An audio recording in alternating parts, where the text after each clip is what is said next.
this is where it all began, some many, many years ago. If only I'd heard of Tesla while I was still a cadet, I might have appreciated the majesty of these mountains and the savage fury of their storms even more.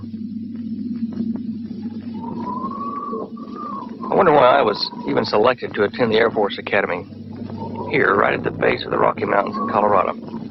Coincidence? It was no coincidence that Tesla came here.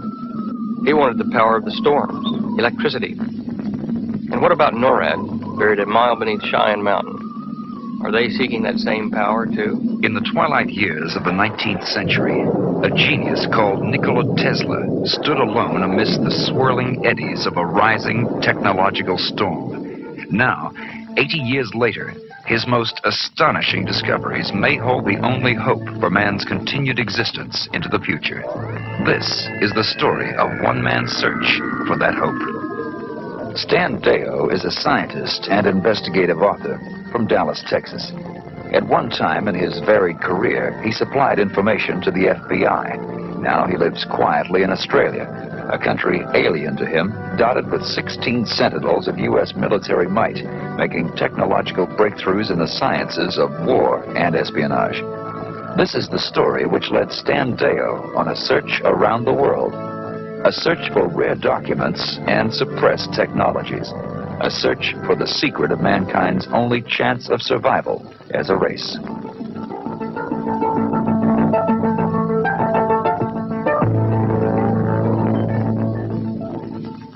We stand for strong national defense. We think war is a pretty stupid way to settle international difficulties. And nuclear war we think is insane. But something very dramatic has happened in the United States really in the last year. And that is that we are for the first time emphasizing the possibility of trying to fight and win a nuclear war. And that's new. Secondly, the amounts of money which we are now spending for military weapons is far more than we've ever done in peacetime before. And I think in a way, this administration has psychologically declared war on the Soviet Union. And they're trying to convince the American public if they'll just spend a few more billions of dollars and buy a few more thousand nuclear weapons, that we can somehow fight and win a nuclear war, that we can somehow defend ourselves against a Soviet attack. I believe they're wrong on both counts.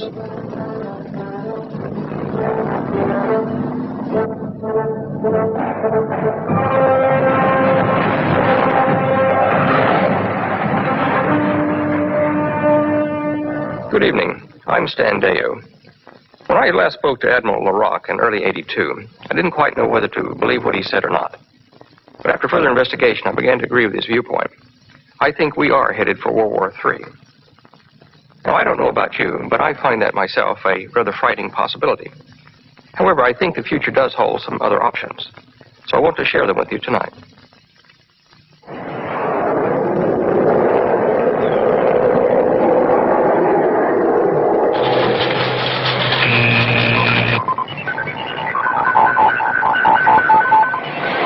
Skybird, this is Dropkick. There will be no authentication. Acknowledged now.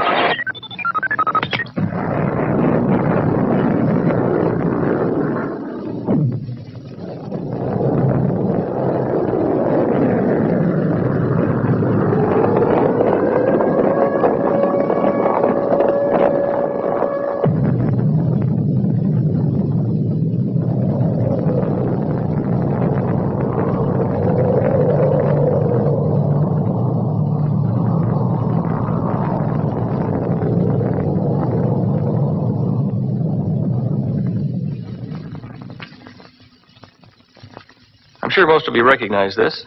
It's light. I'm also equally sure that most of you recognize this. It's the wire that brings the electricity up to this light to make it work.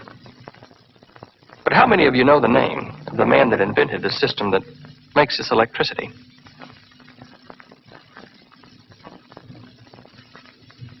His name was Dr. Nikola Tesla, perhaps one of the most brilliant scientists of the last 2 centuries. Tesla was a Yugoslav, born in Croatia of Serbian parents in 1857. For over 50 years before his death in 1943, he was a citizen of the United States. I knew if I wanted to know more about Tesla the man, I would have to start my search in the country of his birth, Yugoslavia.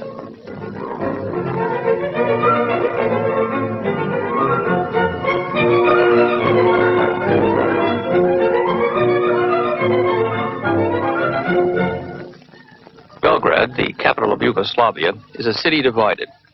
On one hand stands a modern, bustling urban metropolis and a practical socialist government, while on the other hand is a fascinating world of beauty and history. Belgrade, nestling between the mighty Sava River and the Blue Danube, is also where I found the Nikola Tesla Museum.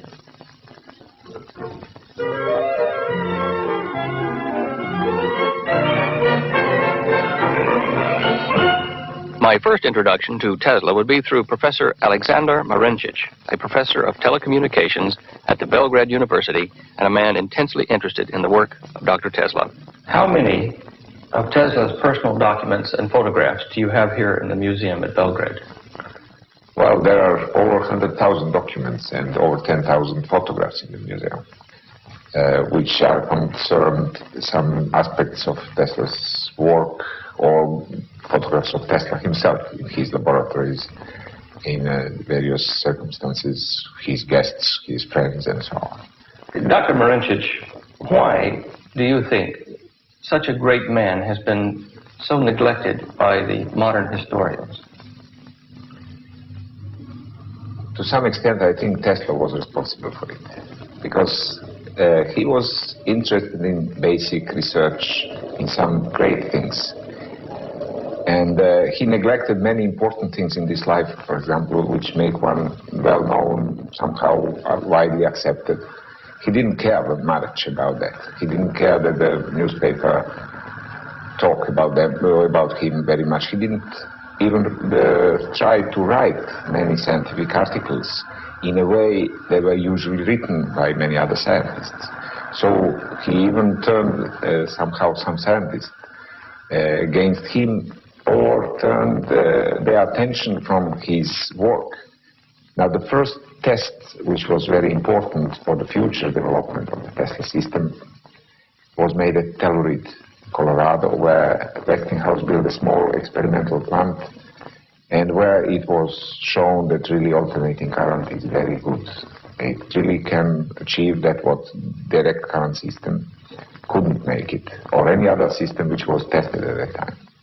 So it turned out that soon after that, in 1896, first big power plant was built on the Niagara Falls. And soon after that, the whole world started to produce many similar plants, or in fact to use alternating current system. And that was the beginning, what was recently mentioned as the second electrical power revolution. It is worthy of a special note that the originality of Mr. Tesla's discoveries has not been disputed by any manufacturer of electrical power transmitting apparatus.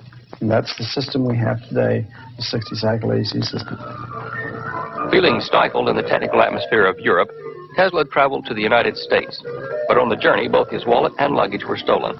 And Tesla arrived in New York, a foreigner without any money.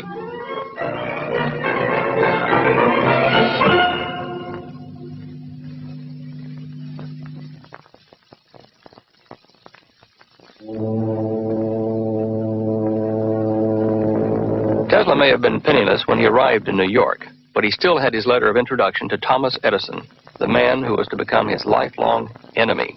That was back in about the 1880s, and Thomas Edison was the inventor of the DC. Robert Lawrence, transmission and distribution engineer with the Westinghouse Electric Corporation. DC and AC. DC, or direct current, means that the voltage and the current which flows in the electrical circuit is a constant value. Whereas with the AC current, the wave of voltage and the current flow actually changes. It changes. It goes through a zero value, and this is done so many times per second. So you hear the term 60 cycles per second.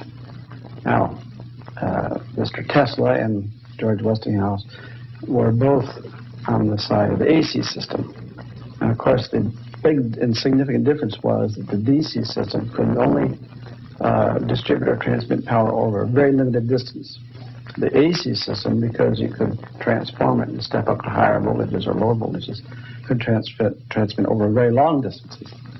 And it was Tesla's, I guess you'd say, stick-to-itiveness or intensity that was a very key part. In fact, he presented a paper in 1888 at the American Institute of Electrical Engineers on his system of AC power and the power phase motor. That's the system we have today. Westinghouse picked up some of the ideas and recognized that they were good. And I think he, of course, was Westinghouse and Tesla were together on this key point about how far you can transmit the power. And I think both of them were far-sighted in that term. Tesla was a decision maker, or more of a problem solver, excuse me, not a decision maker. I think he was a problem solver. The Westinghouse was more of a decision maker as we think of it today. I think that there are many people today who would have a difficult time getting forth their ideas. For example, if I had a really good idea today, where would I go to sell it? Who would I get to believe me? You know, there are so many people with so many good ideas. In his time, his ideas were more unique. I think he would have a more difficult time today. I really do. You know, I think what you've said there explains why Tesla had to be even a bit of a showman in his time to get his ideas recognized. Oh, yeah. You know, though, that might have been a little bit of a flair of the individual. He had some dramatic, as you say, showmanship to him. He had a flair for showing off his things when he gave his papers in 1888 or when he invited people to meetings. He always had things that he could show, and there's a little bit of a showman and a little ham in a lot of engineers. I think that's quite true. It's a form. Actually, I think it adds a bit more color to the man, to him. Yeah. Makes him human, and I think he was. You know, sometimes I feel that we think of him as a genius, cold, and so forth. He was a very human person. I think he had a sense of humor. Yes, yeah, he did. I was interested to find that he liked to drink whiskey. He did not like to associate much with women per se, but he had some views that women were pretty smart folks, and I'm sure the women today would like that. The partnership between Westinghouse and Tesla was sealed by a contract for more than $1 million, and Westinghouse set about constructing the basis of the 20th century's technology. Well, the common figure seems to be that there was about $1 million supposed to have been a contract, and that he would be paid some royalty. I think it was $2.50 a horsepower, something like that. I looked into this more, and it seems as if the figure that is more realistic was around $200,000 and some thousand. And let me add an interesting view on that. I checked out what a dollar is worth in 1888 dollar. Today would be worth $10.83. So the $250,000 that Tesla got then would be like about $2 million today. It seemed to me that Tesla should have been a very rich man, but everything I had read suggested that he died a pauper. At the RCA Corporation in New York, I found William Turbo, grandnephew to the great Nikola Tesla. Bill, Tesla must have amassed quite a substantial fortune in his lifetime. Absolutely not. You know, in speaking to people about Tesla and about the enormous amount of monies that he made and could have made and wasted, and I don't feel a bit bad about that. I certainly would be the heir to some substantial fortune if it were somebody else than Tesla, but it's never bothered me a bit because no matter how much money he might have made, he would have spent it all. Well, I think this adds a little bit of credence to the rumor that Dr. Tesla had very little regard for money. Whatever he had, he spent, and if he didn't have it, he still spent it, which is why he got in trouble financially, because he spent more money in constructing this wireless power tower out in Long Island. He spent more money than he was able to collect. And so I discovered Tesla's first great dream, to build a 200-foot-high tower on Long Island so that he could transmit radio signals around the world.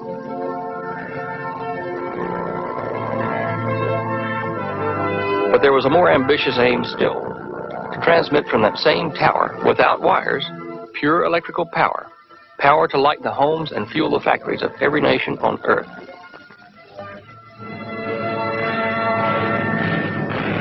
He was a very dapper, personable person, in spite of all the stories in here about how foreboding he was. I think later in life he got a little crotchety, but at one time he was a great man about town, and getting married would have been the simplest thing in the world, but very consciously I believe that he chose not to. I think he was a very kind man, but I think he was so wrapped up in his work and his thoughts that he didn't have much room for personal friendships, and except for one period of his life when he was what you might call a socialite in New York. But I know he was a good man. I know he was an honest man. What do you think about the fact that such a brilliant man as Dr. Tesla, who contributed so much to the world we live in today, had to die a pauper? I think it's very sad that a man that's given so much, not only to his country of adoption, but to the whole world in general, that he should die more or less in poverty, forgotten, in a hotel room, which was just a hotel room, and that he subsisted on a pension which was given him by the Yugoslav government. The concept of being able to run up an antenna and obtain our electricity from the air, free of strike threats and tariff increases, is most attractive. And knowing what a genius Tesla was, I wondered what had become of this brilliant idea. This is an interesting question, and I think it's also fascinating because almost any time that I talk to somebody about Tesla and his inventions, it very quickly comes up about transmitting power without wires.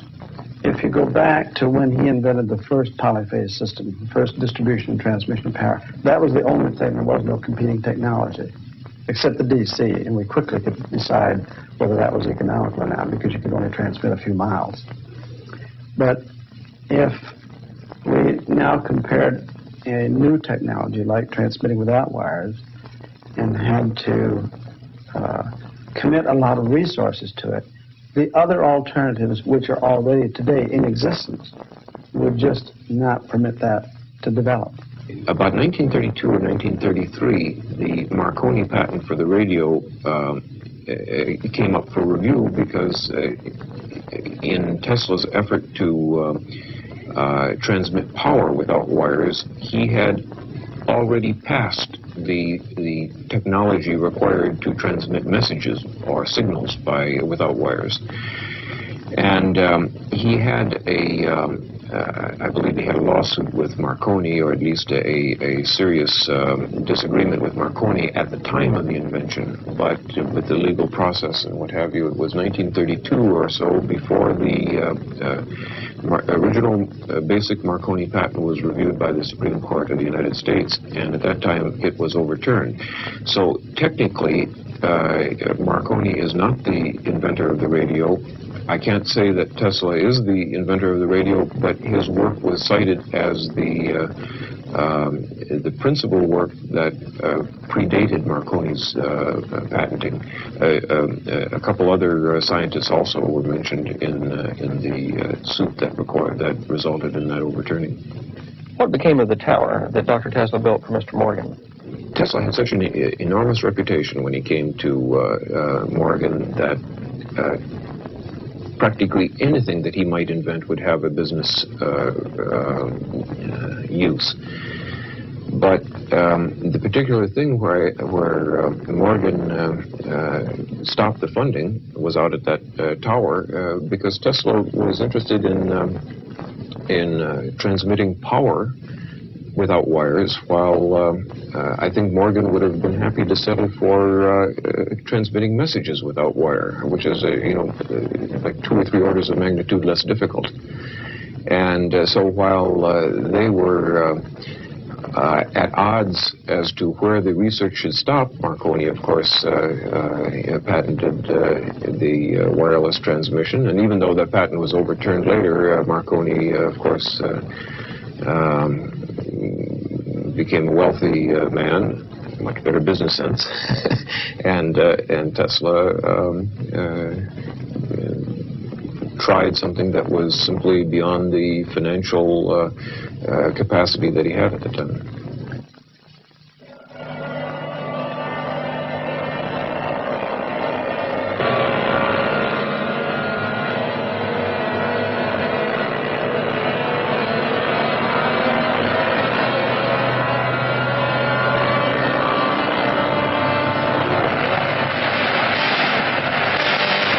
From his laboratory at Colorado Springs in the Rocky Mountains, Dr. Tesla harnessed the abundant powers of nature. The two sheds which Tesla constructed for his experiments have long since vanished. All that marks the spot is a memorial plaque, but the mountain peaks are still there, and so are the fantastic electrical exhibitions of nature. About 150 kilometers to the north of Colorado Springs stands the 300-meter-high tower of the National Oceanic and Atmospheric Administration. Probing temperature, pressure gradients, humidity, and wind turbulence, and relaying the results to one of the most sophisticated computer facilities in the world has not brought the scientists of today any closer to the secrets of nature that Tesla understood and apparently took to the grave with him 40 years ago.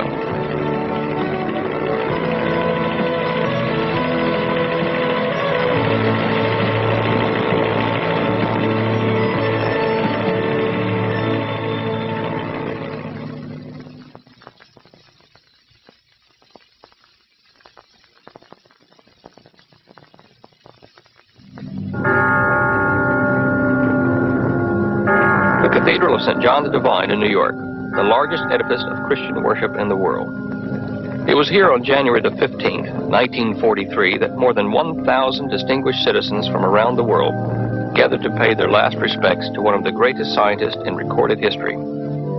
This greatness gave us the first radio broadcast in 1896 over a distance of 25 miles, 2 years before Marconi, who was credited with the invention of radio. He gave the world a system of electric power, which 80 years later has not been surpassed. He invented and patented over 900 different electrical concepts and devices.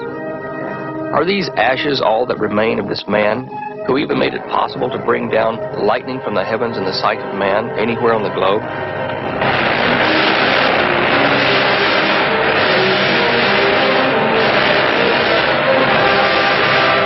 Can you imagine the advances the world would have made if Tesla had been given the money to complete his tower at Long Island for the transmission of electricity without wires? That concept hasn't been tested at all yet.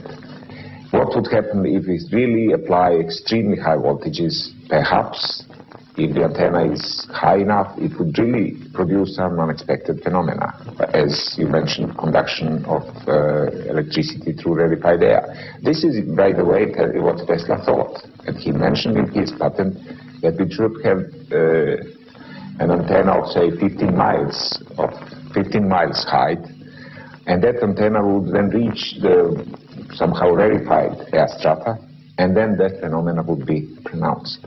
We don't know even today what would happen if we have an antenna of that size, and if we manage to apply extremely high voltage of the order of 100 million volts as he thought, that would be sufficient. The tremendous problems, however, are the pragmatic ones, because now we would be committing huge resources to something that, although we might predict is possible, how much would it cost to do it? And some of the things that you've mentioned are institutional problems, like seeking the right path for airplanes not to go through, things like that. That almost gets into bureaucracies, and that, in a way, shifts over from what Tesla did. He invented something sort of out of the air, a 60-cycle polyphase system. And now we talk about something that might be possible today, but in a much different time. In fact, if we had his inventions today and dealt with the bureaucracy that we have to deal in today, I wonder if we would have moved as fast as they did back at that time. Yes, Muzar. What was your part in the clearing of Dr. Tesla's papers? When I arrived, I found the safe was open. I don't know who ordered the opening of the safe.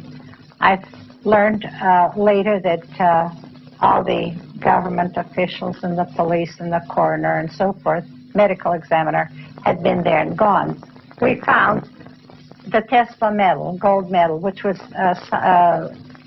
given to Tesla in 1917, I believe. This was thrown into the compartment. This is a big office-size safe, which locks with a key. The key was on a key ring with numerous keys. These were taken and thrown into one of the drawers that they have in the safe, closed. The doors locked, closed, the knob twirled, and the safe was locked. This is the safe of Nikola Tesla. It once contained his most prized possessions, his most secret papers. Now those papers are available to the public, and still we do not yet understand all that is in them.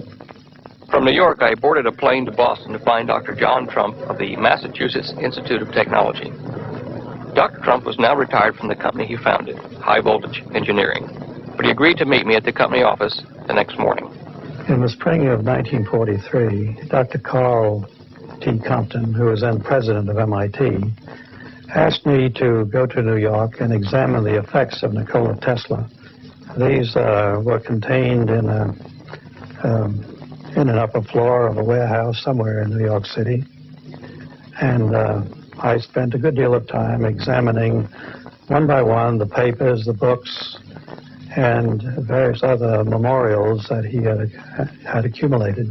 But I was particularly looking for something which would be evidence of a secret weapon, which I was reminded by the agents, the two agents who were present during the entire time, was a matter of concern to the United States.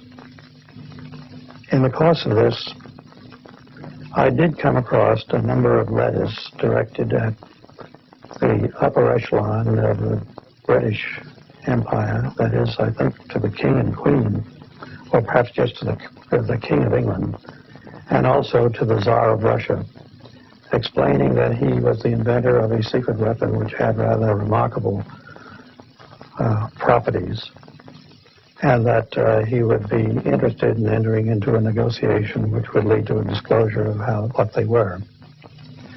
Of course, I spent a good deal of time looking through these papers, trying to find out what the nature of this secret weapon was. I think I had, although I don't remember it so very accurately, an idea of what its properties were. It had the capability of acting at a great distance, of being destructive to flying objects and things of that kind at a place which was remote from the source. But nowhere in his technical papers did I find anything which revealed an explanation of just how such a device could operate. I believe that you also opened another box, supposedly a secret weapon that he left at another hotel. Can you relate that story, please? Yes, when I had substantially concluded my study on the following day, I think that was a Saturday morning, I was reminded by one of the two agents that there was a box being held as a security for an unpaid obligation, and that this box was an item of considerable value and may indeed itself be the secret weapon, that it was armed and therefore it probably was not touched. Were you nervous doing this? I found it a matter of a bit of concern. However, I realized that this had to be done, and so we taxied down to this hotel. The agents identified themselves and their credentials to the assistant manager of the hotel, who led us to a room. This room was essentially empty except for a table and a steel cabinet against the wall, which was opened. I think perhaps he opened it with a key. The cabinet itself was empty, except on one of the lower shelves was a package, a box, a rectangular box of ordinary size, which was wrapped in brown wrapping paper. It turned out to be a highly polished box with brass clasps, and it looked more like an instrument case. And after waiting a while and listening a while and remembering that it had been there for quite a few years, I think it had actually been there for about 5 years as a security, I opened it. It turned out to be a decade resistance box, manufactured by, I suspect, an American manufacturer, and something of value, but not great value, and certainly nothing ominous at all in its nature. So after Dr. Tesla had let the world know of his secret weapon, after he had written letters to the King of England and to the Tsar of Russia, offering them this weapon at a time when both were engaged against the Germans in World War II, no evidence or papers were found which referred to any such secret weapon. My report to Dr. Compton was that I saw no danger in releasing these papers and these relics to his heirs. Miss Musar had arrived too late to know who had opened Dr. Tesla's safe or what had been removed. And Dr. Trump had found nothing which he considered dangerous or a secret weapon. Tesla had been a naturalized American citizen for 54 years, so why were his papers seized by agents of the custodian of alien property? I suspect that governments other than those of the United States, England, and Russia were interested in the inventions of Dr. Tesla.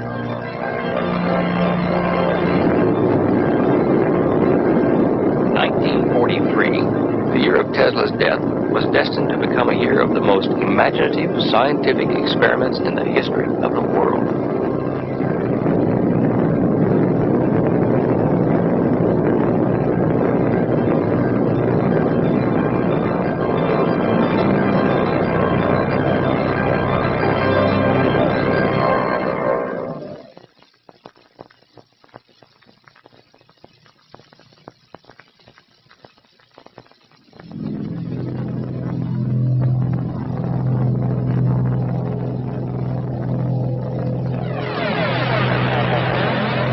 It is said that the most awesome of nature's powers, the sun, inspired in Tesla the principle of the rotating magnetic field.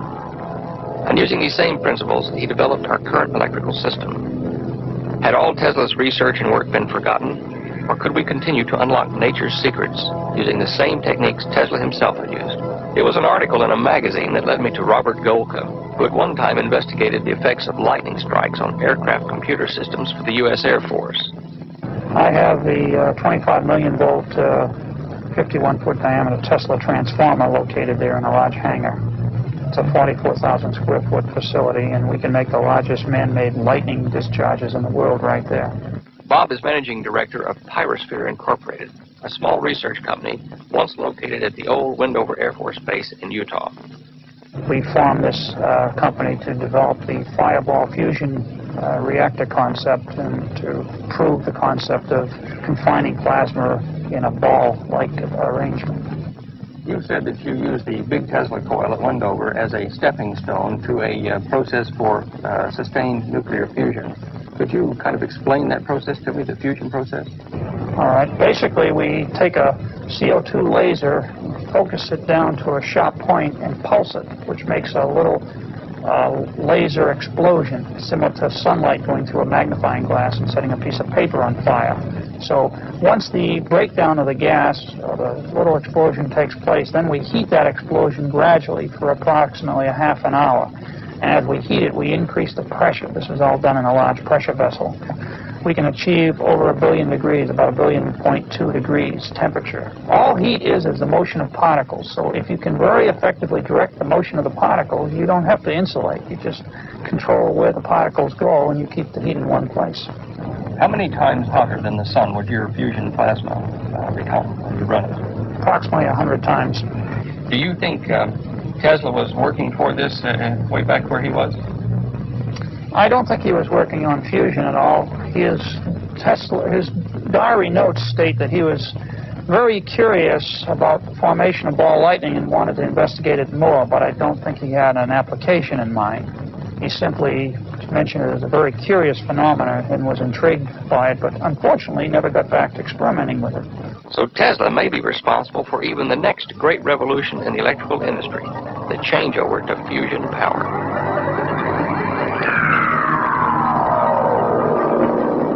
While I was in Yugoslavia, I asked Dr. Varencic what improvements we could expect along the lines of Tesla's inventions.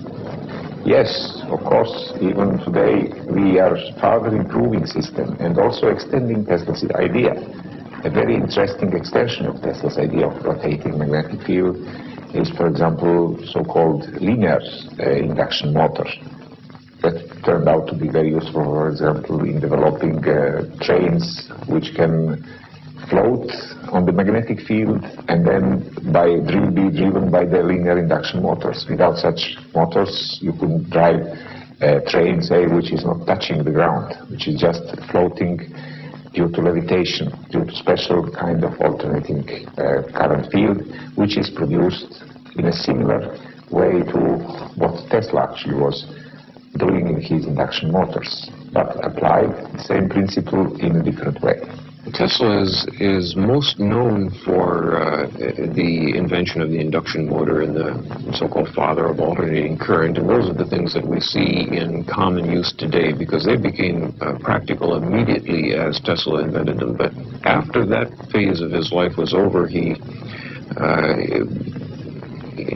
kept moving toward more and more difficult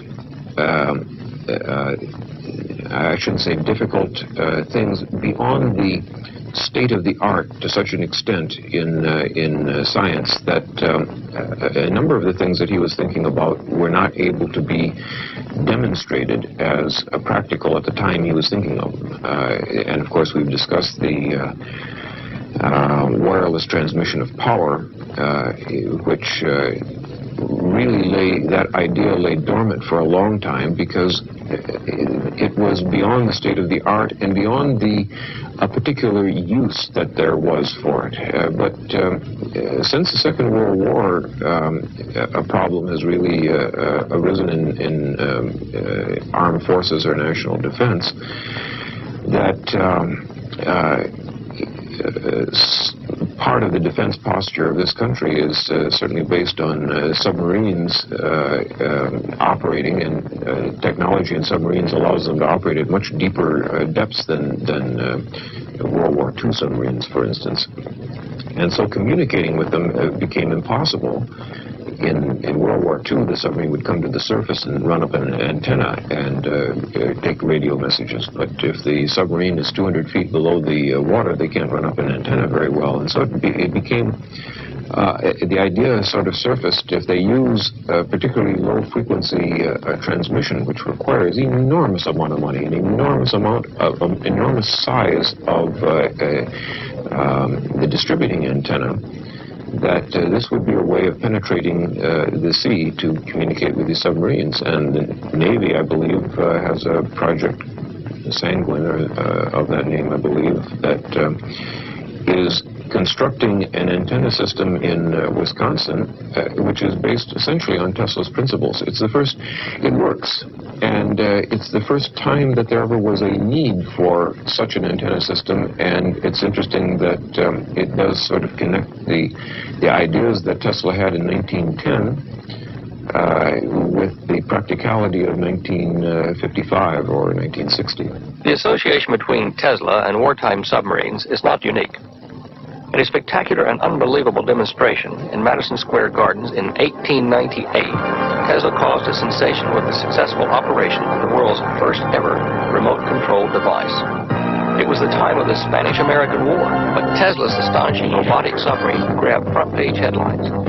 If this submarine were loaded with dynamite, the Americans would have had an awesome new weapon. In Tesla's words, a race of robots. The press and the public of the time could see the potential of this new device, even though the U.S. government could not. This new technology, Tesla called Automatics.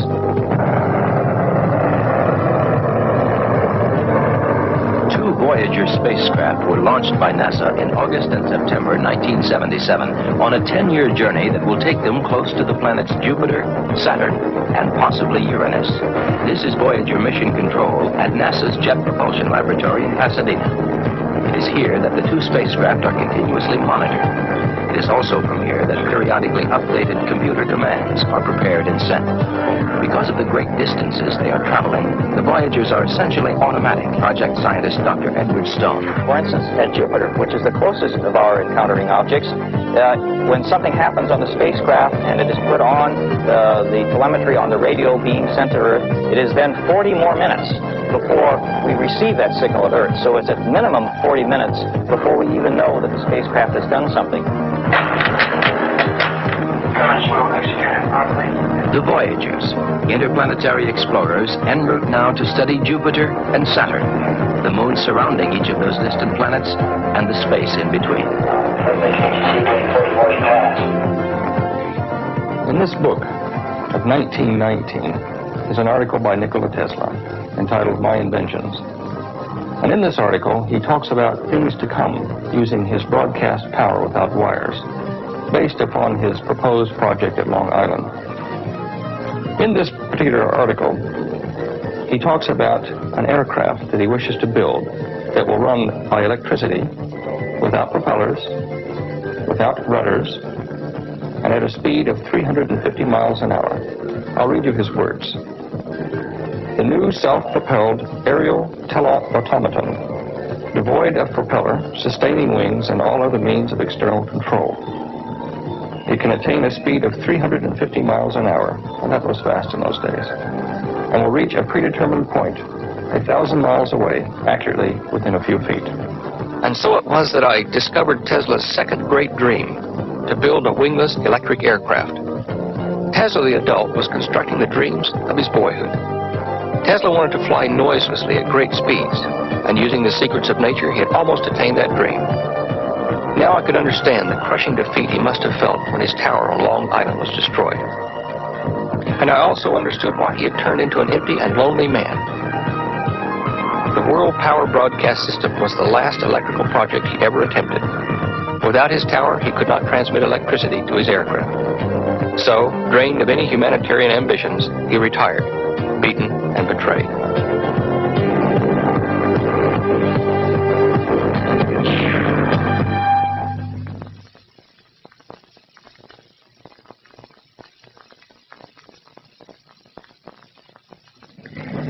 It is practicable with the existing wireless plugs to launch an aeroplane, have it follow a certain approximate course, and perform some operation at a distance of many hundreds of miles. A machine of this kind can also be mechanically controlled in several ways, and I have no doubt that it may prove of some usefulness in war. In 1943, the Luftwaffe took the idea which had been rejected by Tesla's own government in 1898, called it the V-1, and launched it against Britain in an all-out attempt to win the war.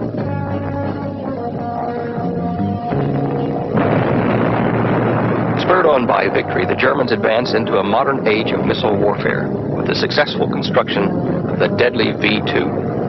Such a machine, sustained and propelled entirely by reaction, can be controlled either mechanically or by wireless energy. By installing proper plants, it will be practicable to project a missile of this kind into the air and drop it almost on the very spot designated, which may be thousands of miles away. But I'm not going to stop at this. Dr. Henry Pohl, Chief of the Propulsion and Power Division of NASA at the Johnson Space Center in Houston. Would you say that von Braun was one of the major pioneers of the industry? I mean, like, the major pioneers? I would say that in the past, in the time of war, we were forced to develop new technologies and develop new techniques for doing things. And that certainly gave Dr. von Braun an edge over the opportunities that most people have in life. And I think even at the time that von Braun was building rockets to drop bombs on England, that back in his heart, he had the desire of going to the moon. And I think every step, every decision that he made was based on what he could do to build a better propulsion system, something that was capable of taking us, for example, to the moon, or at least into space. You know, we've come a long way since World War II. The propulsion in these rockets. Where's the future leading us? Well, the thing that we need now is we need a breakthrough in a new concept in propulsion. That when we talk about chemical propulsion, we've stretched it just about as far as we can. We've always thought that the major advances to mankind came out of war. But what we need is an anti-gravitational device or something like that. Do you think that is possible? Who knows? Anything in the future is possible. What about the past? I look at the pyramids, for example, and I am not convinced that we did not at that time have some type of anti-gravitational device that assisted those people in putting those huge stones in place. I think it was possible then. I think it is possible in the future that we will come up with some technique that can allow us to lift enormous masses with very little force and an expenditure of very little energy. If we could find some way to come up with some smart way that would just eliminate the effects of gravity on the hardware that we're trying to boost. It will be practicable to project a missile of this kind into the air and drop it almost on the very spot designated, which may be thousands of miles away.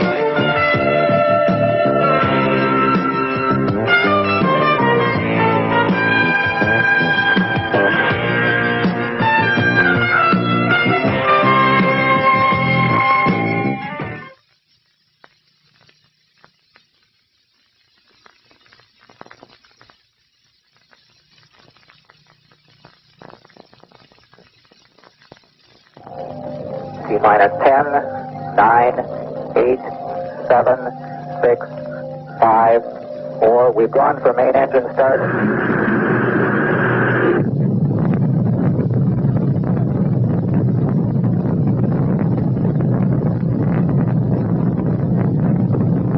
In the twilight years of the 19th century, a genius called Nikola Tesla stood alone amidst the swirling eddies of a rising technological storm.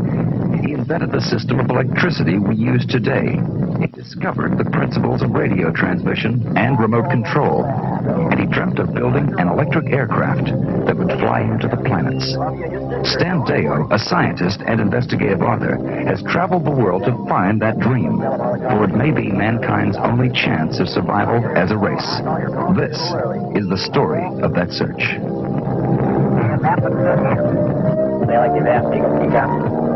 Go, 5 step down, fast to go. Stand by, negative return. Columbia, stand by, negative return. Mark, negative return. Anyway, fast is good. Columbia, Houston, you guys did so good, we're going to let you stay up there for a couple of days. You're going for on orbit. This type of craft cannot be improved upon to any significant degree. What mankind must now do is break away from the constraints of classical science. Roger, we agree with that. And John, we're showing you rolling right. Looking good. We're showing crossing the coastline, sir. Well, here we show you crossing the coast now. 40, 30, 20, 10, 5, 4, 3, 2, 1, down. Thank you. 5, 4, 3, touchdown. Look about, Gilbert. Here we sit at the end of the development of the rocket, at a 97% efficient space shuttle engine driven by the people up here in the front.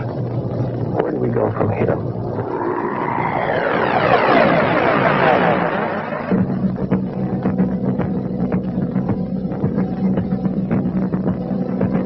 On 27th March 1943, Hitler began construction of the world's first operational missile launching site for the V-2 in the forest of Epperle-Kus. Over 35,000 Allied and European prisoners, legs and hands devoured by seamen, toiled killed, suffered, and died during the erection of this mammoth bunker. Not one V-2 was ever launched from here because in August of '43, 187 B-17 bombers dropped over 5,000 tons of 10-ton experimental and incendiary bombs on the site, burying the slaves alive in a mass of bubbling concrete lava. This was the largest bunker ever built in the world, and it was built to be indestructible.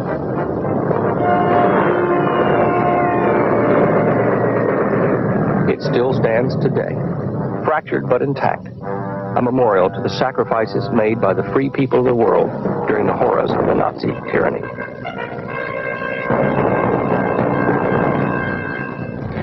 The V-2 was plagued with a number of problems. One, they were using liquid oxygen. Trying to burn liquid oxygen with a fuel produces extremely high temperatures to cool the combustion chambers, to cool the turbo pumps. Everything was pushing the state of the art with the materials that they had to work with the technologies that they had to work with. And probably the most significant advancement that's been made in propulsion could be attributed to an advancement in materials technology. Originally known as the A4, the V-2 tests at Peenemünde were plagued by costly disasters and setbacks. There was some other phenomena that they had to deal with. You try to launch a vehicle from the Earth and have it setting down fairly close to the Earth. The rocket plume, the exhaust gases, when it came out, would have a tendency to come back up and put forces on the vehicle, and the vehicle was marginally stable at best at low velocities. And frequently those forces would topple it over, or you would get a cavitation on one side of the nozzle. The thrust would decrease on that side, and that would put an unsymmetrical force on the vehicle and tend to tilt the vehicle. Then in 1943, the missile made its first successful flight, traveling 118 miles in just 269 seconds. Mr. Pohl, since World War II, we've had a lot of changes to the V-2 rocket system. What are the various types of propulsion systems in use today? In the chemical propellant world, we have the liquids, we have the solids, and the difference between a liquid and a solid is that on a solid, you put both the oxidizer and the fuel in a combustion chamber in a solid form, and it burns much as would a piece of paper. On the liquid propulsion systems, we store the fuel in one tank, we store the oxidizer in another tank. We have a set of pumps to pump the fuel and the oxidizer into the rocket engine. And for example, if we look at the shuttle and we talk about, can I turn this around just a little bit? And we talk about these main engines here. There's three of them on that vehicle. Those things are a little deceiving when you look at them, but you have to realize that it takes about 150,000 horsepower to drive the fuel pumps that pump the fuel into the combustion chamber, or into the rocket fuel pump. That's just to drive the fuel pump. But we really haven't come up with a different method of propulsion in the last 40 years, have we? No, there's some things that we're looking at, electrical propulsion, on propulsion, things like that. Those are very small systems now, producing very small thrust. They are usable where you need a thrust for a long time to go to some interplanetary missions. But there again, that's almost like using brute force. What you're suggesting is a way to get around brute force. That would be nice if we could find some way to come up with some smart way that would just eliminate the effects of gravity on the hardware that we're trying to boost. Werner von Braun, who developed the V-2 rocket, came to the United States after the war and worked on the Mercury and Redstone rockets. His ultimate achievement before his death in 1976 was to design for NASA the mighty Saturn rocket to carry the Apollo astronauts on a mission to the moon. Okay, engine stop. Houston, Tranquility Base here. The Eagle has landed. Roger, Tranquility. We copy you on the ground. You got a bunch of guys about to turn blue. We're breathing again. Thanks a lot.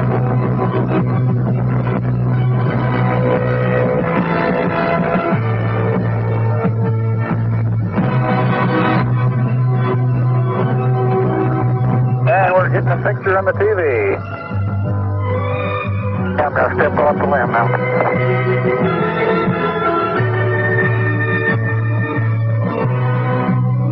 That's one small step for man, giant leap for mankind.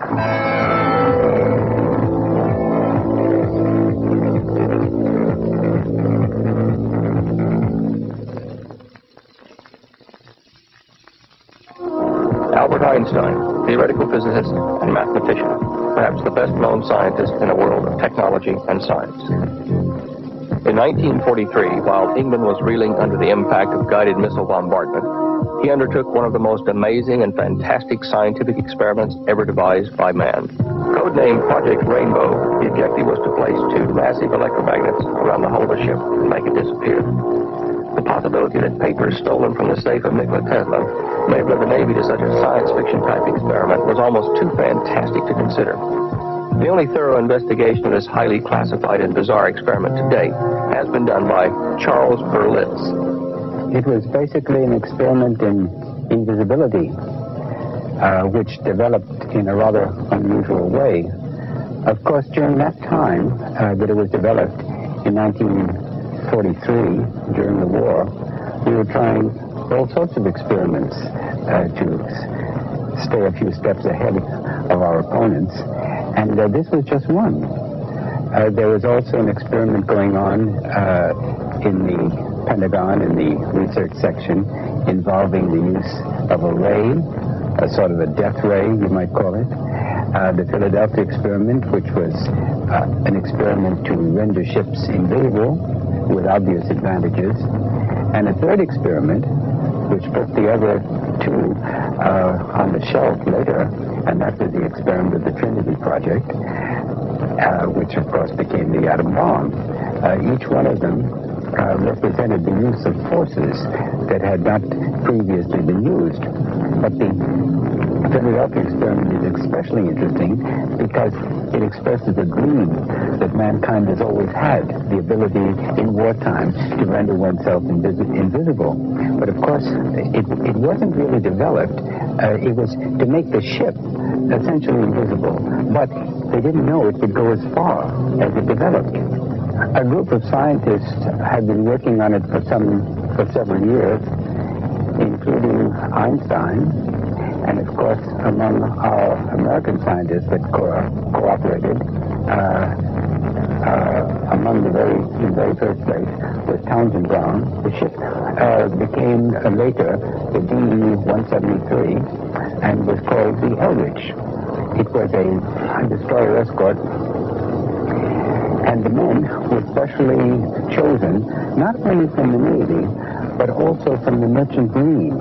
It was a sort of an elite group. Merchant Marine personnel that had already been used in the Murmansk run at the time. And these sailors and civilian and regular sailors were told that the experiment was simply to be an operation concerning electricity, which is putting it very mildly when you consider what happened.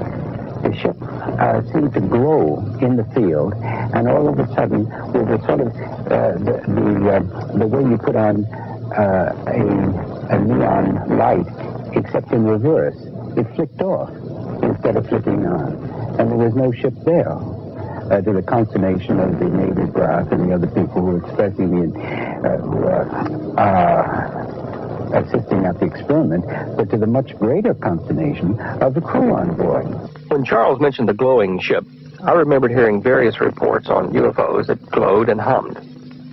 Perhaps way back in 1943, we had almost stumbled onto a form of electrical propulsion which could have surpassed even the Nazis' technological advances of the time. As far as we know, the experiment was discontinued at the time because of the success of the other approach, which was much more convincing. I'm referring to the atom bomb.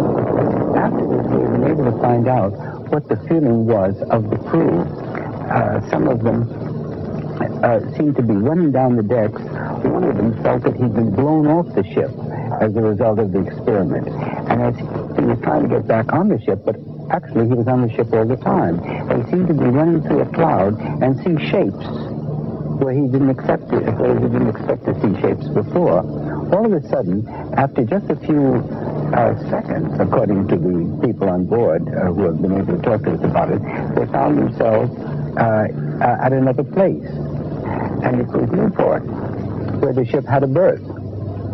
So for some reason, some slippage of time connected with the experiment, the ship seemed to have been transferred to Newport, where it also had a docking facility. And then, after a few seconds more, this cloud came again, covered the ship, and the ship reappeared at the place it was.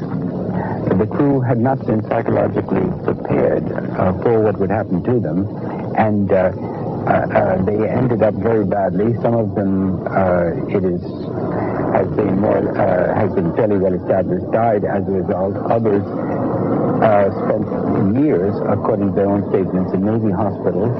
And in general, they were too affected for the same crew to carry on the experiment. I have uncovered the fact that experiments into matter transmutation or teleportation are continuing within institutions of the United States and the USSR, despite their tragic effect on human lives.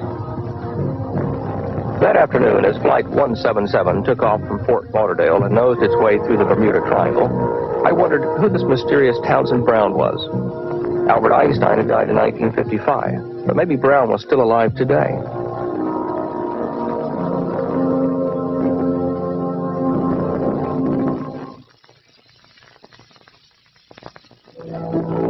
Has a background in liberal arts, history, teaching, and English.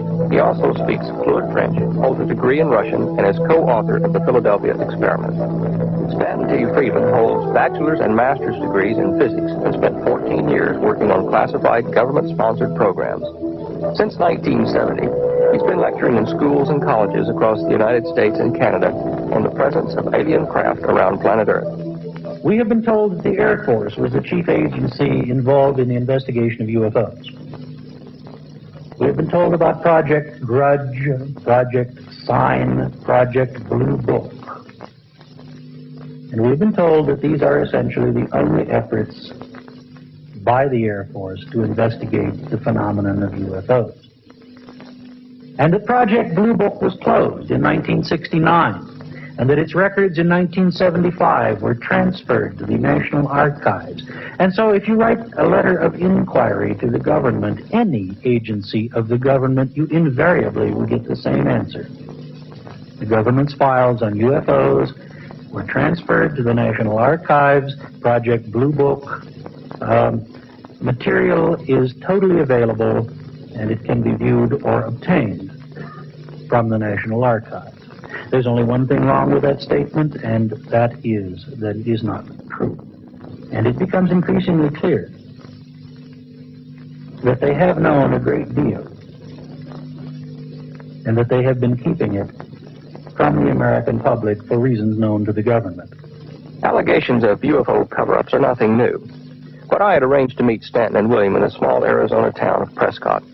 So, as a courtesy and out of curiosity, I attended the lecture they had been invited to give at the Yavapai College. In negotiations with the attorneys, it was stated that the CIA had at least 10,000 documents on UFOs. It was later reduced to something like 900 pages, mostly insignificant material. The key in the CIA lawsuit really was not in what was released, but rather in what was not. 57 documents were withheld. What do they know that is of such potential significance that the American public must be kept in the dark? Not only for this year, but for 35 years. What could it possibly be, and why? Can we prove a cover-up? Is there any evidence at all that there is documentation and data that has been accumulated for that period of time? Indeed, there is. The Committee Against UFO Secrecy, CAUS, was formed specifically to further a lawsuit against the National Security Agency under the Freedom of Information Act for the release of documentation regarding UFOs. Now, one thing that the government has consistently maintained is that UFOs do not constitute a threat. They do not constitute a security problem to the country. Indeed, that the government knows nothing more than has already been released. As a result of the lawsuit, the NSA admitted to a federal judge, in response to a question, well, just how many documents are we dealing with, that they had at least 131 such documents, not 18, as initially thought. The NSA argued that it could not release and should not be required to release the documents in its possession because of their potential effect on the national security. In response to the judge's request for arguments on their behalf, the NSA filed a 21-page affidavit with the judge outlining their reasons for not releasing the documents in question. One very curious thing about this 21-page affidavit was that it was classified top secret.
Joke in the States anymore. The problem is there is no one to be taken to. There's nobody who speaks for planet Earth.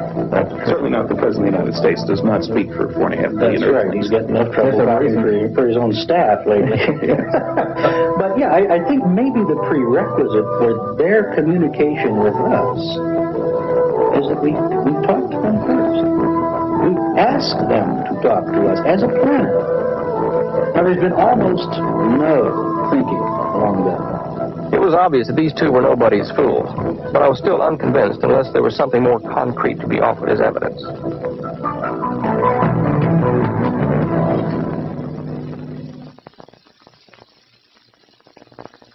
I was at a television station of all places and had to wait between interviews. I was doing like 3 different things there, and there was time in between. I was introduced to the station manager. We talked, and he said, gee, you ought to talk to Major Jesse Marcel. He handled one of these saucers that crashed. Well, that was kind of a good lead. He gave me the town that Jesse lived in, and I contacted Jesse, and he told me a very interesting story. Sounded very straight. He couldn't remember the exact date, said it was in all the papers. I got that story and passed it on to Bill, and he found the newspaper articles, and we checked a whole bunch of papers, and Jesse was right on in everything he had said. So he gave us an independent check on him. And that was one part of the story, and that dealt with pieces of material that were found that apparently had exploded from a vehicle going by in the sky, 70 miles outside Roswell, I guess, out in the boonies. Outside of Roswell. Yeah, New Mexico is a very big place. It's the 3rd or 4th largest state, maybe the 5th, and it doesn't have a high population. It's got a lot of mountains and desert. At that time, it had fewer than 1 million people in an area of 125,000 square miles, something like that. And they're mostly in the cities, and it was an area where there was an enormous amount of classified government research going on. That's the place where the atom bomb was first tested. It's where it was developed. It's where all the early rockets after the Second World War were fired, captured German rockets at White Sands Proving Ground. It was where the secret city Los Alamos was. There were a number of other Air Force bases. You could hide an army there. And yet a whole host of people who were very patriotic after the war when they found out that the atom bomb was developed there. Then they knew that there was a reason for the security that they'd run into. He was the intelligence officer of the only atomic bombing group in the world, 509th Bomb Group. They found all this stuff covering the ground, 3/4 of a mile long, maybe a 1/4 mile wide, kind of V-shape. And they filled up a truck with it and half a car with it, brought some back, brought it back, leaving plenty there, which was later vacuumed up by military people, as the local people said. They brought it back to the base. It was put on an airplane. The B-29 was supposed to go to Wright Field, now called Wright-Patterson Air Force Base, which was the place where all captured enemy equipment went. The German airplane during the war, an early piece of the rocket that was found in Sweden, all those went to Wright Field because they had the technological capability of evaluating that stuff. The initial thought on this stuff, probably because it had strange symbols on some of the materials, very strong, very lightweight, a lot of peculiar properties. Now, Jesse Marcel was a pilot. He had a lot of time during the war, had a background in physics, a very sharp man, was familiar with all the aircraft in New Mexico and all the rockets and all the rest of that. Very mysterious material as far as he was concerned. Anyway, they put it on a plane heading toward Wright Field. Meanwhile, the base commander tells the base public relations officer to put out a press release saying they had one of these flying discs that people had been seeing. And I should stress, this is less than 2 weeks after the first big noise in the United States about sightings of flying discs, flying saucers. But that was only part of the story. The other part is even more fascinating because it involved apparently the crash of the rest of the vehicle, 100 miles or so west of there, and bodies were found on board that, and the military carted that off. Any description of the bodies? Oh, yes. Very quickly, between 3.5 and 4.5 feet high, 85 to 95 pounds, essentially hairless, a head larger in proportion to the body than a human head would be, but not larger than a human head, widely spaced and deeply set eyes, no apparent protrusions for ears or nose, nares and ear canals present, but not the protrusions that a human would have. Very small teeth, and unusually 4 fingers instead of 5, and working in quite a different way. They seem to be articulated in the sense that they would work something like this, with this finger up here being sort of folding over these 2, being less useful, but these 3 being the graspers, and jointed quite different than a human wrist. Our primary motion is lateral, like this, where the joint in this case appeared to allow principal motion this way. And one-piece outfits of a silver gray color, apparently some sort of artificial fabric, no insignia. What else can we say? I have no descriptions on the feet at all. No one seems to want to talk about it. So we don't know whether it had webbing or anything like that? No. The hairs on the back of my neck were standing on end. What I was hearing couldn't possibly be true. But here, these 2 university-educated men, one a scientist, the other an author, believed every word they were saying.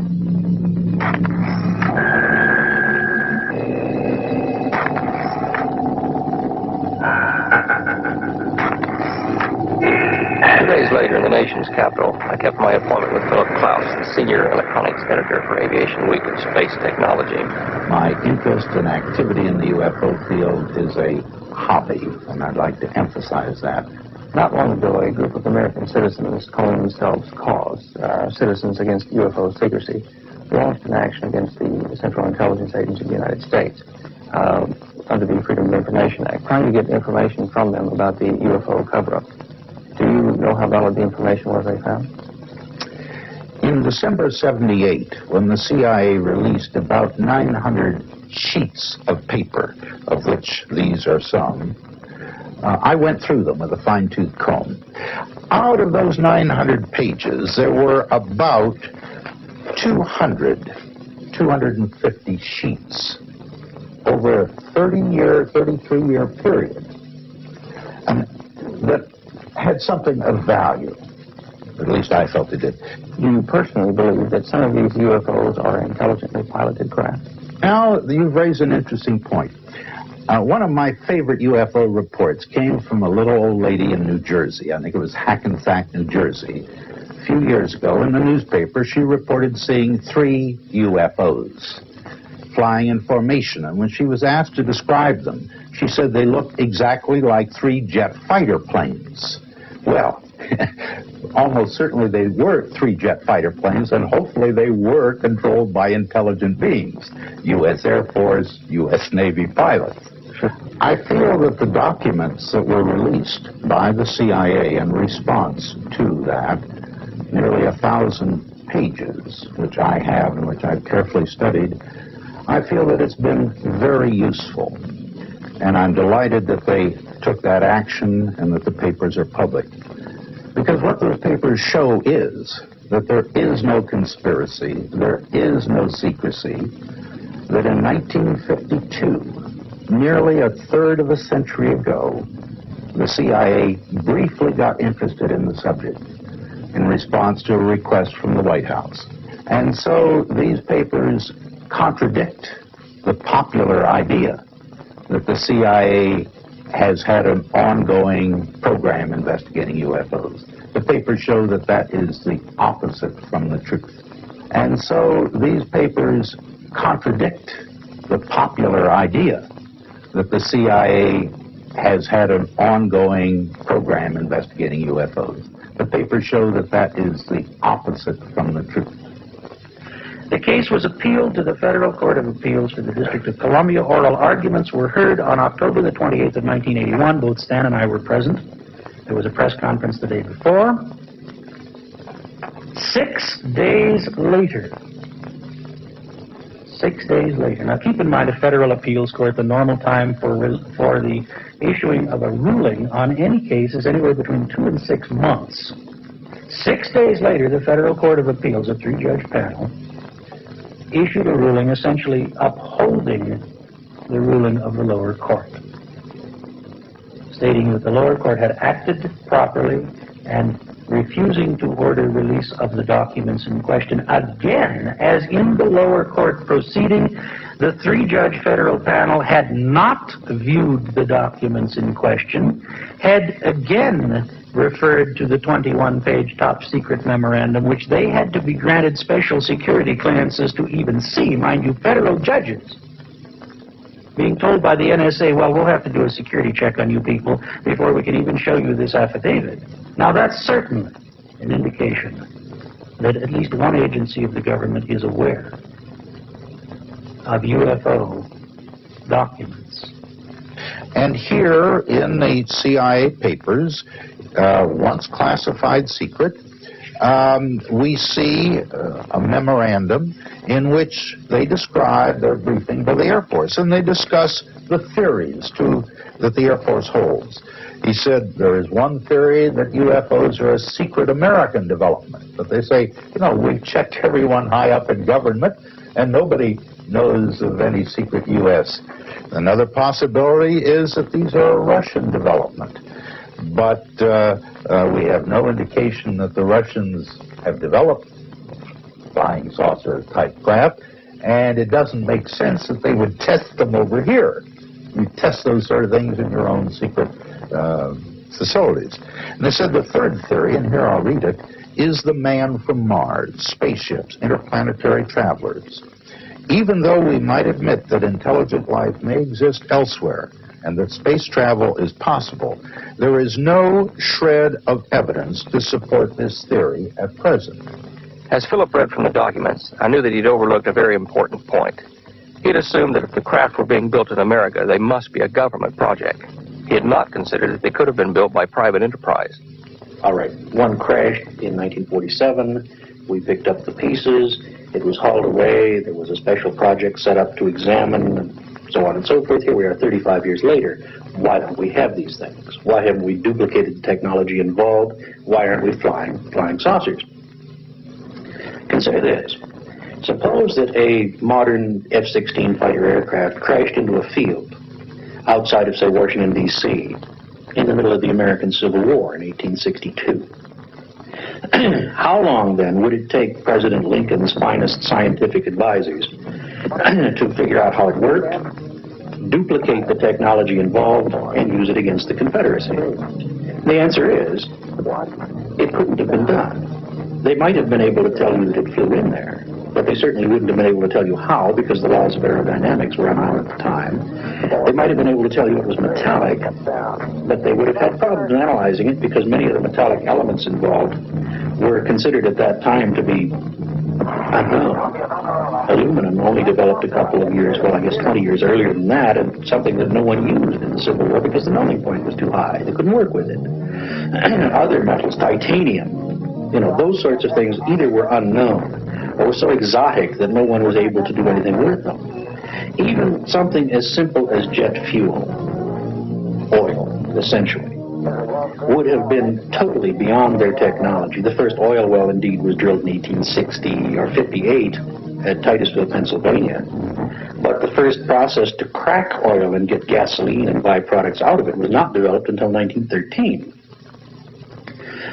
The pilot would have been an unusual creature indeed, assuming that he had perhaps some of the attributes common to 1980s human beings.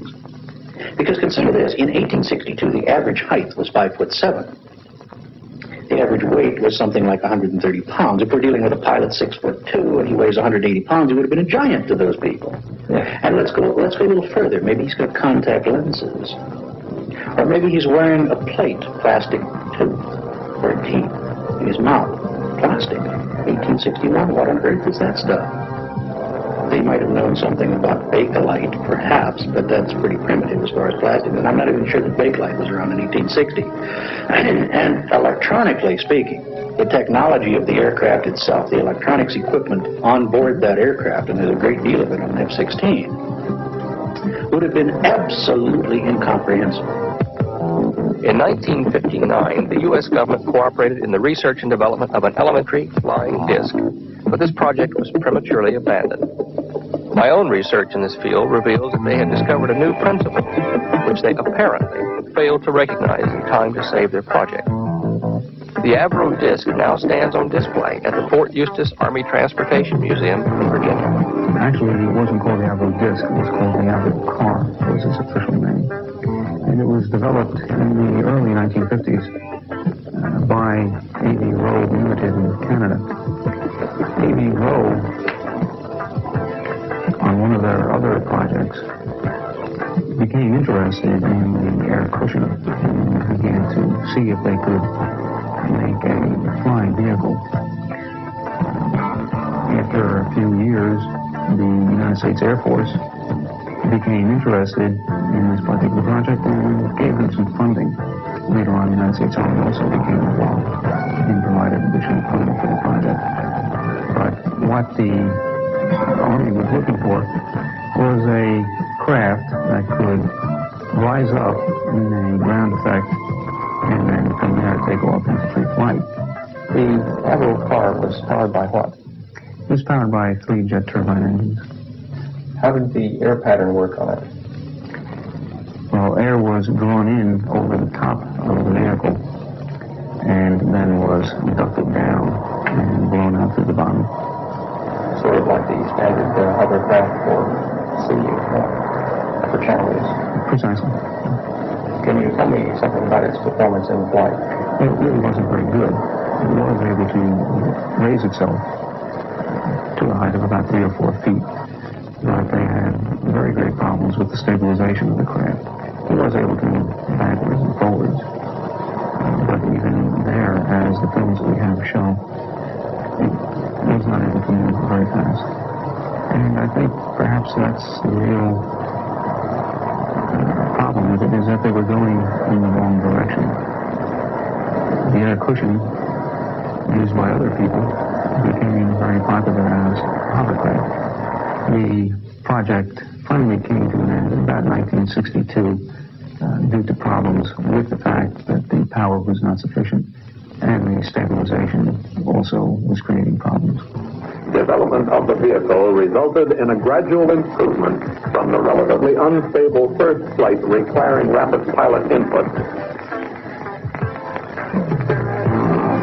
Through various applications of the spoiler control system, which was abandoned due to lift loss with control applications,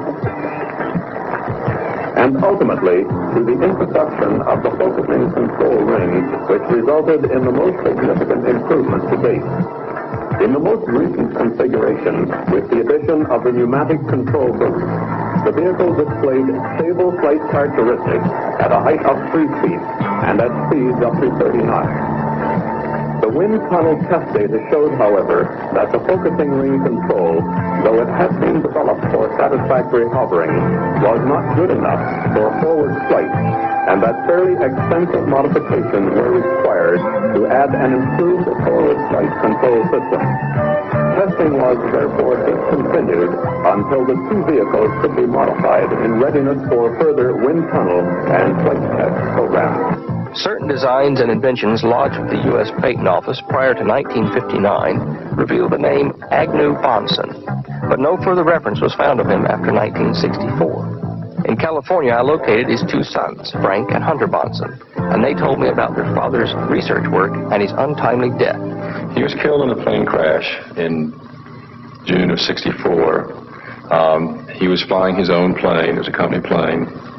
He crashed flying into a small airport in Worcester, Ohio, in the late afternoon. The runway had been newly paved. The sun was shining directly down the runway. I flew in with him to that same airport, and there were some power lines strung along one end of the runway. And I remember he said, "Someday someone will be killed here, and then they'll take them down." And that's exactly what happened.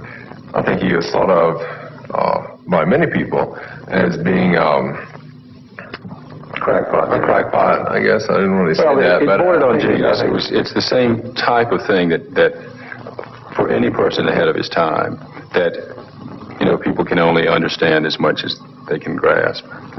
He hired a number of scientists, among them Townsend Brown, and he was pursuing anti-gravity research. He was interested in building a flying saucer.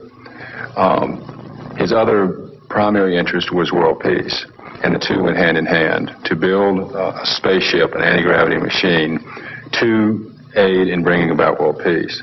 And I was quite young at the time, but it was a fascinating place. It was something out of the movies with large electrical generating equipment. What type of a electrical power system was your father using on his craft? Do you remember the names or the... I don't. Tesla coils. Tesla coils. How big would they have been?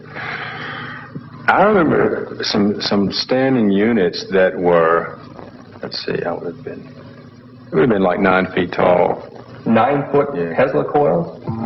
Wow.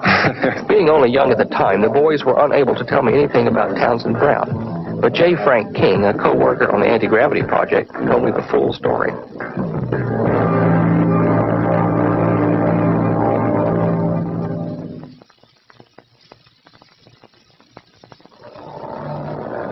Not anti-gravity. It was electrical propulsion. Incidentally, I was trained in aeronautics. My formal education was in aeronautical engineering, so that was another reason why I was interested in this sort of thing. And you were asking about Agnew Bonson and how he got into it. Agnew was a pilot also, so both of us had an interest in things that would fly. this was the early 50s when everybody was awfully interested in flying saucers anyway. And most of the people were trying to find some reason for their being here. Also, other people were trying to find how they could fly and they could do the things that people said that they could do, such as accelerate very fast, turn very quickly, fly at speeds that were beyond any capacity that we had with the type of drive systems that we had. It seemed to us that it wasn't a matter of developing a means of blocking gravity, but maybe developing a device that would carry its own gravitational field. We needed somebody that had done more along the lines that we believed in. And we hunted for various people. Finally decided that T. Townsend Brown, that we had read about but had never met, was working along lines that we liked. And so we decided that we'd try to find him. And this was in 1957. And we finally located him. He had just gotten back from France, incidentally, where he had done for the French government a series of tests on moving structures using electricity as a prime mover. Thomas Townsend Brown, he was not to my knowledge a doctor, and is still alive, by the way, is perhaps a very typical example of an individual who devoted the best part of his life to trying to understand and develop technology that the rest of the world didn't seem quite ready to accept. In other words, utilizing sophisticated capacitors, Townsend Brown proceeded to demonstrate that when properly charged with high voltage current, these capacitors would exhibit motion in the direction of the positive pole. He translated that into the theory of the Biefeld-Brown effect, named after Paul Alfred Biefeld, who was an associate of Albert Einstein in Switzerland. He has done considerable work along those lines ever since the early 1920s. Townsend Brown, who had a military background, was a lieutenant commander in World War II, had a nervous breakdown in 1943. We know he was very depressed over the effect on the crew members of the experiment and the subsequent experiment which took place at sea. He had previously been connected with his own project, Winter Haven, which had to do, probably would have caused a tremendous breakdown, a breakthrough in interdimensional travel, and was pulled off that project to work on the Philadelphia experiment. Suddenly a nervous breakdown, everything is. It's common knowledge in any government that people who have a history of nervous breakdowns are security risks. They're not given classifications. There are indications that this work went on in spite of Townsend Brown under top-secret government projects. But now, in 1957, Townsend Brown was again working with electric discs, but this time for private industry. We wanted to work on a smaller scale. Apparently in France he'd been working in an aircraft hangar with a 16-foot tall piece of equipment, a really large piece of equipment. We didn't think we needed anything like that. And then later we developed a different system. You know, this Biefeld-Brown would classically be electrohydrodynamics. And then later we went into magnetohydrodynamics, where we were using coils. And these were toroidals usually, almost always toroidal coils, because they were just easier for us to make, for one thing.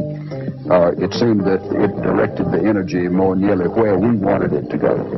As Frank sketched the electric discs he'd been familiar with as a child, the tension and excitement mounted inside me. Here again was confirmation that my researchers back home in Australia were heading in the right direction. It looks from what I've seen there that your father was faced with a brute force problem. Now, I, in my own research, and scientists that helped me in Australia, have been working on that same problem. I think I've probably gone just a little bit further than your father may have in the lab. I'm going to show you and see what your reaction is. Does this look familiar, gentlemen? Amazing. Fate number 1310990, lodged on 11 December 1970 by British Railways, detailed the technical data required to build a space vehicle powered by fusion energy. The space vehicle is circular in shape, and the primary source of particle emission is an array of lasers. However, in the middle of 1982, it was announced that the program had been abandoned. Is that shape or any part of it similar to what you were working with? Oh, yeah. At least 3 parts of it. The top part here, in the crafts that we worked with, we needed not only field shaping, which we achieved by this surface that might be parabolic, might be hyperbolic, might be something else, but at least a shaped surface, because we felt that the field had to be an unequal field. As the sun tried vainly to warm the cold North Carolina afternoon, I made my way into the city. There in the basement of the warehouse where Monson, Brown, and King had once worked secretly on their new propulsion system, I found a locked room. Inside, undisturbed for almost 20 years, were the very discs which had flown so noiselessly in a blue electrostatic haze for the magicians of that age.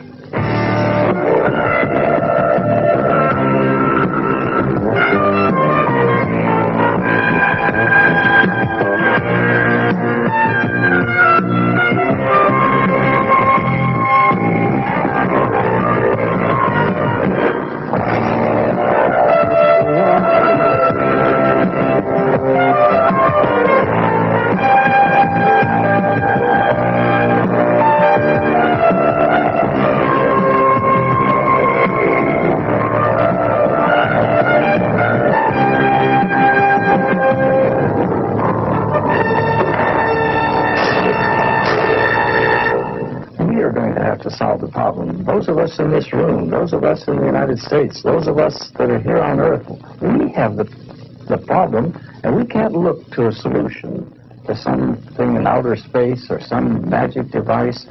We ourselves are going to have to sit down and save ourselves, because the course we are embarked on now is going to lead to nuclear war and destruction. In light of the documentary you've just seen, you may find yourself in the near future faced with a dilemma. And that dilemma might be, in some near date, the world may find itself at the beginning of World War III, or it might find itself in some global catastrophe. But on that same date, it might also find itself facing an apparent salvation, as it were, from flying saucers, beings, humanoids with super technology, technology just such as you've seen in the foregoing documentary, things that we have had for over 30 years. Your dilemma will be to determine whether these so-called humanoids from space or time, whatever, are real or are they imposters. What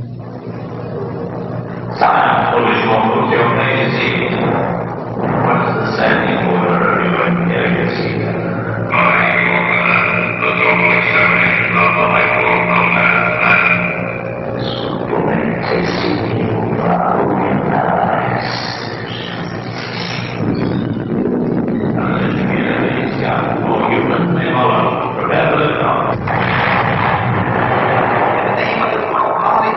I demand the release of the human.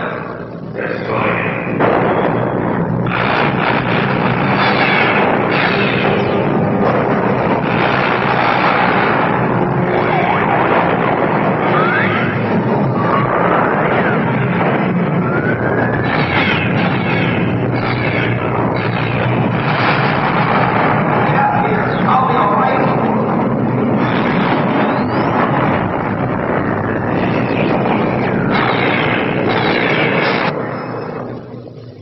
After seeing the Battlestar Galactica set of the Universal Studios tour, I'm even more impressed with the illusions that man and his technology can produce.